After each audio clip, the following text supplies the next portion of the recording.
Hey guys, welcome back to another diary series with your girl Monica. Sorry about last night's diary series. It was just a rant of me going and going and going and going and going and going.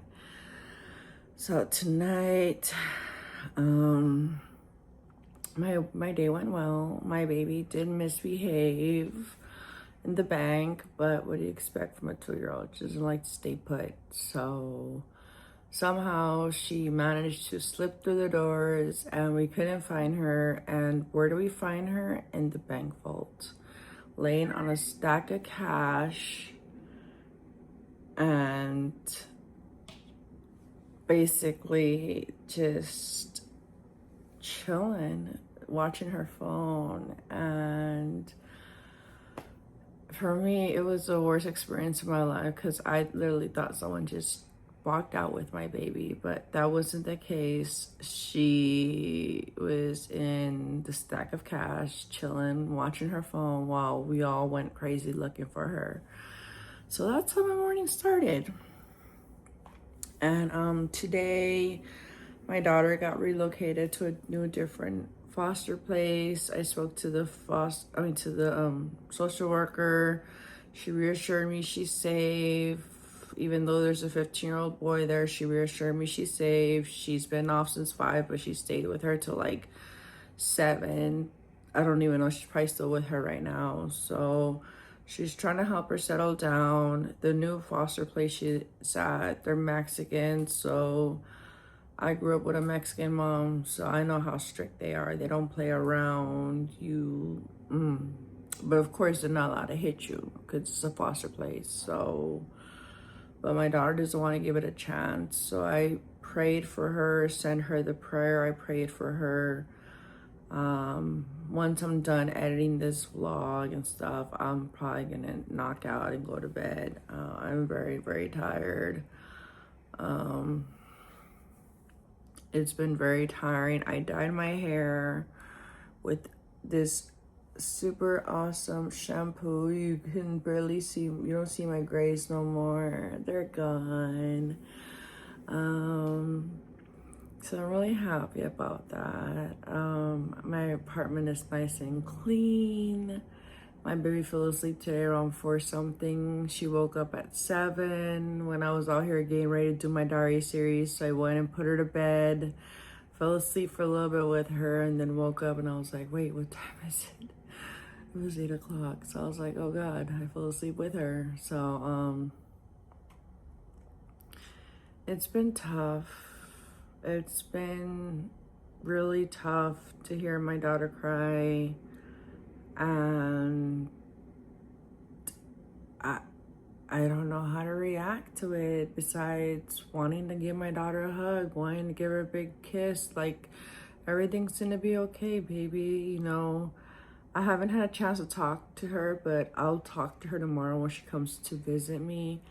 God doesn't put us through turbulent seasons unless he knows we can't handle it, but he does these things for a reason so we can come out better, stronger spiritually, stronger emotionally, stronger as a person. And I learned this in Bible study on Sunday, that God doesn't put us through these difficult seasons at all, not unless he has something up his sleeve. And I'm pretty much sure God is putting us all through these tests to see if we turn to him or we turn the cheek, you know, like turn the cheek, turn away from him. But no, in these most turbulent times, I turn myself more towards him, more towards Jesus, more towards God, more towards praying.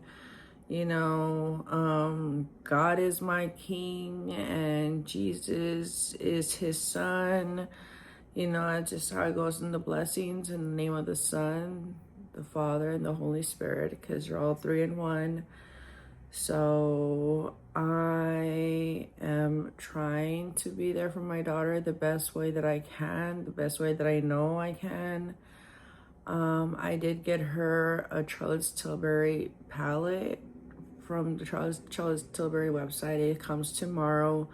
I also ordered an SSD portable storage that I can record 4K ProRes, so I can record on log on my phone and then color grade it on my computer software, because the videos just come out more crisp and they just come out looking more beautiful than ever. So right now I am filming on automatic because 1 minute of ProRes I think equals to like 50 gigabytes, if I'm not mistaken, from what I've heard and read.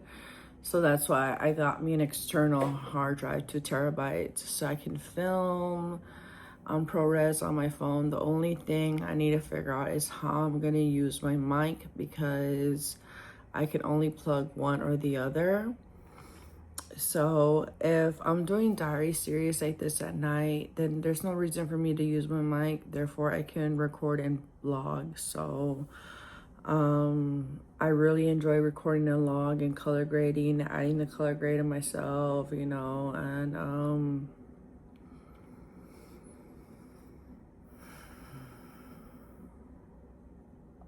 it's just very difficult to see my daughter cry and upset.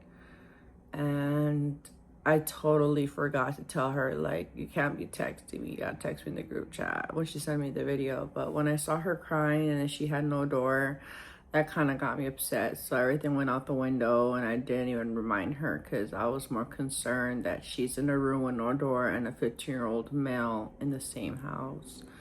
So, but that was the only house that was willing to take the teenagers, and I guess the foster system is different. There's only foster homes that take little babies and kids, and there's other foster homes that take older kids and teenagers, and she's not even giving it a chance. So tomorrow I want to talk to her, tell her to give it a chance. You know, of course, the first few days is gonna feel strange. It's gonna feel like, where am I? Like, I don't belong here. I want to go with my mom.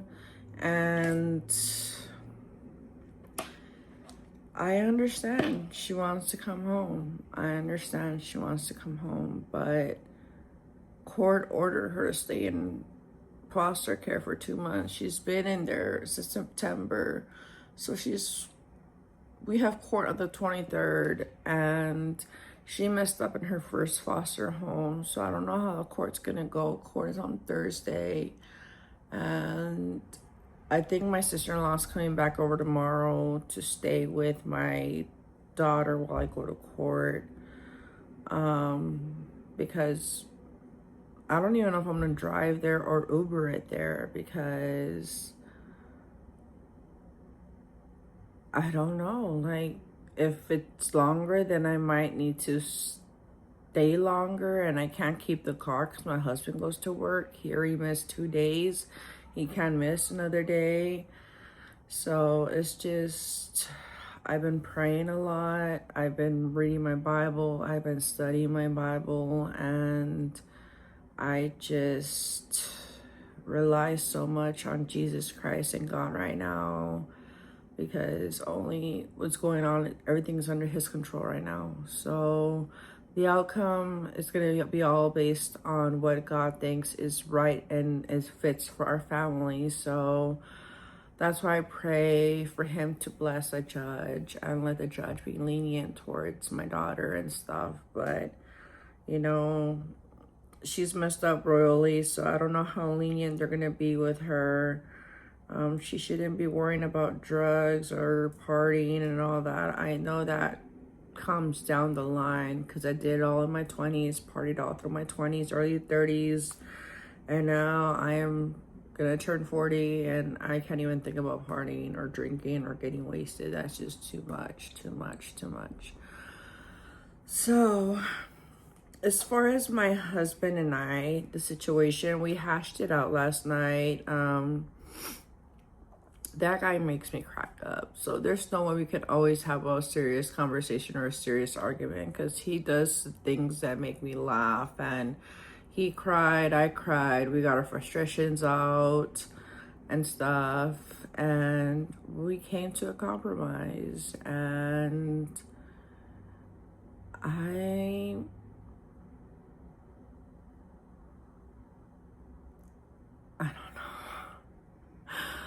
don't know what else to do, guys. My husband wants her home. He wants her home. No matter what, he wants her home. So,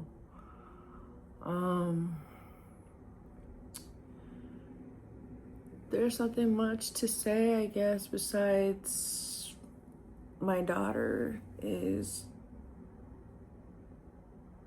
switching foster homes today, and she is not happy. And I don't think she'll ever be happy until she's back home with her mom and her sister and her stepdad. So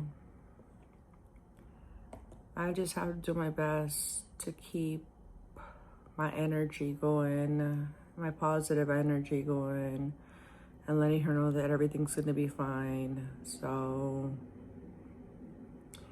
with that being said, guys, I love you so much. I will see you in my next series.